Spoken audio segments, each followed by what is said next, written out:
உங்களுடைய எண்ணங்கள் உயர்வாக இருந்தால் கண்டிப்பாக ஒரு நாள் நீ எண்ணிய வாழ்க்கையை அடைய முடியுங்கிறது நிதர்சனமான உண்மை. அது எந்த விதமான மாற்றுக்கிறது நிறைய விஷயங்கள் உனக்கு கஷ்டமா இருக்கும், தடைகள் வரும். உன்னை பிடிச்சி இழுக்கிறது அளவுக்கு உள்ள எல்லா விஷயங்களும் உன்னை சுத்தி நடந்துட்டே தான் இருக்கும்.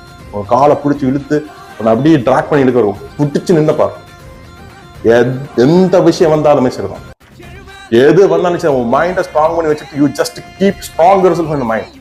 பிடிச்சு நின்னு உன்னுடைய டெஸ்டினேஷன் நீ அடைய வரைக்கும் பிடிச்சு நின்னு உனக்குன்னு ஒரு விஷயத்த நீ தீர்மானிச்சு வச்சிருக்க இல்லையா? உங்களுக்குன்னு ஒரு விஷயத்த ஒரு ட்ரீமை நீ ஃபில்ஃபில் பண்றதுக்காக தீர்மானிச்சிருக்க. இதை வேற யார இறைவனை தவிர, உன்னை படைத்த இறைவனை தவிர வேற எந்த மனிதர்களாலும் உன்னை அதை ஸ்டாப் பண்ணது முடியாது. அது மட்டும் நல்லா முடிச்சு இல்லையா? உன்னுடைய முயற்சி, நீ எப்படி வந்த, எங்க இருந்து உருவான அப்படிங்கிற விஷயத்த நம்ம யோசிச்சு பார்த்தா நமக்கு தெரியும். ஓகே, அதனால be strong in mind, keep your mind strong.